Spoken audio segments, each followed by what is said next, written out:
Casting staff or directors in general, how awkward is it to hire people for unattractive characters as in their whole role is being fat or ugly? I've been a professional actor for over 20 years and I can say, not awkward at all. If you have an interesting look and you have signed up for and showed up for a casting, you know the deal. Ugly actors aren't less smart or self-aware than good-looking ones. For example, little people or dwarfs, they get into acting knowing that they will more likely be an elf in a Christmas special than end up like Peter Dinklage, but they want to act regardless. Bottom line? We are all too needy and self-obsessed to feel awkward, even the ugly ones. I love the if you are interesting looking. Hope for me yet. The industry hasn't been this into non-traditionally attractive people since the 80s, go and get it. Your time is now. Be yourself. That's what they really want. In the audition, bring a lot of yourself to the character. After that you can worry all about the character if you get the part, but auditioning wise, just be you. That's what they want to see. I was watching Cheers and was blown away by how many visibly balding men were on there. It's just not something you see a lot of on TV or film. I have a very small bald spot and they spray brown paint on it sometimes if it's in a shot. The example I always use is the teen stars of the 80s, Molly Ringwald, Anthony Michael Hall, Ali Sheedy. They would have all been out of work in the early 2000s when cheekbones and abs were required to play the ugly best friend. The idea of having grown through puberty in a world where Molly Ringwald isn't in movies makes me sad. Truly, there are still darker timelines than our own. David Harbour from Stranger Things auditioned for the role of the Blob in one of the X-Men movies and was told he was too fat. There's also a fat comment on his character, Red Guardian, in Black Widow trailer. He's not even that fat by America's standards. That's because his character is Russian. By Russian standards he's practically American on the fat scale. I spent a few years in law going to auditions. Some of the roles I got cast in include overweight jogger, fat guy with beard and guy waiting in line for donuts, which was actually not a specifically fat guy audition, more a hipster, which was also a lot of the roles I went out for. It wasn't that awkward. And I got to know a lot of dudes who kind of look like me just from seeing them at the same auditions. Most awkward audition was for a Polish tire commercial where I had to be topless.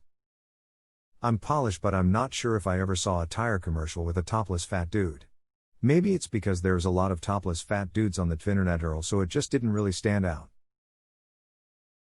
This was also maybe 5 years ago. The fat topless guy was gonna get knocked over by a tire that came flying in, if that helps. Now we want to see the commercial. I didn't get it so don't know where to find it. Is this the commercial? Why is he wearing that? I don't think it was the toplessness that made it awkward. Edit, skip the first part, there are 2 parts in the video, and it's the second one. The first one is hilarious though. Okay, so that looks like the same exact campaign. Yes, I remember now. Nokian. But not the same spot. I was supposed to be eating late night out of a fridge. Apologies that apparently it's Finnish and not Polish. Edit, I kept watching and yes. That's the commercial. There were no bunny ears in the audition. And I definitely saw that guy around the audition circuit. Also knowing the company name I found my old audition ticket. For sure I was worried about audition will be performed in underwear but like $1K. I.imgur.com. I ducking love Reddit. I never thought I'd see that spot. Fat Neil? Neil is fine. Is it? The Oxer winning Dean's Twitter handle is Rashus Fugly. This better not awaken anything in me. Streets ahead. I read that the actress that played Dolores Umbridge was told by friend you would be perfect for that role. And then she read that Umbridge was described as toad-like in the books and was like, wow. Thanks. I've thought about this a lot. Especially with kids. The little girl in Desperate Housewives who was the fat kid, Ida Longoria's character's kid, pretty sure that was her storyline. How does a small child grow up with self-esteem when what she is known for is being the fat kid on that TV show? Not quite the same thing, but I saw an advert where they were looking to film in a bedsit, so I got in contact and the location scout came around to see my place. The film was the low-budget drugs drama London to Brighton, www.imdb.com/04900166, and they wanted a bedsit for where the 2 lead characters lived, who were both heroin addicts and living in abject misery without a penny to their name. They didn't use my place in the end, but the location scout did say it was almost perfect. The only problem is that it's too small. Which made me feel really great about where I lived back then, I can tell you. They probably couldn't fit the production team in there and still film effectively if that makes you feel better. This is what I thought. This is a good crackdown, but we can't fit 25 people in here comfortably, sorry. I work at a theater school. The acting students are typically striking looking in some way. Strikingly beautiful, strikingly gaunt, strikingly unsettling, strikingly kind. The fat students are usually a bit big but also very strong and agile.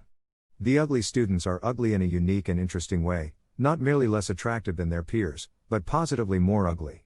They're both the same distance from plain, but in different directions. This is usually a selling point for them, and they know it. Someone who looks fat and lazy but has the stamina to perform all day is an absolute prize. Someone whose selling point is his train wreck of a face knows exactly what he looks like, and in conjunction with his performance skills, has a very sellable product. Remember that most roles have an audition process. You subscribe to, or ask your agent to keep an eye out for roles you are confident you can play. Most actors aren't after a Juliet, a Hamlet. They are after roles that fit their description and skill set. Short, plump ginger-haired woman with a maternal smile in her late 40s is a role certain actors will find and send in a headshot for, just like Hispanic, unattractive, 50+ pounds overweight man, lazy eye or missing teeth desirable will catch the eye of others. You apply for the roles. Professional actors are confident self-starters after a job that pays, that gets them seen, that lets them show off their range, so as to continue building their career. This brings to mind Adam Driver. Striking but not conventionally attractive. Or Steve Buscemi, who was called ugly in Fargo. Edit, Buscemi was called funny looking in Fargo. I remember when I first saw him in Girls, I wouldn't have described him as hot. I think his acting prowess and intensity makes him more attractive. Also, John Oliver convinced me. Crush my pelvis, you unwashed buffalo. A writer on that show must have some serious kinks. John Oliver is a writer on his show. I knew a male actor, haven't seen him in years though, who is always typecast for certain character roles because of his distinctive looks. He's had a pretty successful career, but when he told me about his work in different roles, I couldn't help but notice that he carried a certain sadness about not being the heroic figure that everybody loves. He had come to terms with his predicament. Him becoming an actor was in part a reaction against being an outcast and being bullied, but there was still a longing to be beautiful, loved and admired. Steve Buscemi is the ideal male human. Funny enough, this is exactly who my mind went to. Fun-ish tidbit. When writing Fargo, Joel and Ethan Coen write in the script that Carl, the hitman played by Buscemi, is ugly, odd-looking, etc. It's mentioned as a key descriptor of him to Frances McDormand throughout the film. The Coen brothers didn't write an ugly character and then cast Buscemi, rather they wrote the role specifically for him and chose to lambaste his looks throughout the film. And he read the entire script and had no issue with it. Steve seems like a pretty confident guy, he knows he is a little weird looking. Probably helps when you can pat your tears dry with wads of $1,000 bills. Lugging around giant firefighter balls also helps distract one from facial shortcomings. Till Steve Firefighter was a Buscemi on 911. Ugly people who become actors have transcended attaching their ego to their appearance. And are, therefore, more likely than the attractive actors to age with good mental health, self-esteem, grace because of it. TV ugly is not the same as actual ugly. To actually answer the question that nobody has directly, not awkward at all. People will absolutely jump at the chance to be the ugly one. They don't really care. It might be awkward mentally for them maybe, but it's nothing personal and they know it, just another job opportunity. Like a classic meme goes, if someone paid you $200 but had to call you ugly, would you take it? Of course I'm ugly.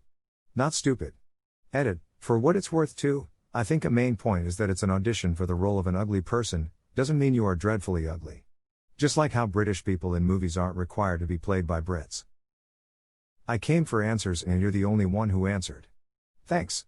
Honestly, the question is asked and everyone wants to talk about what shows this happened in, which directors and how subjective ugly is. You actually answered.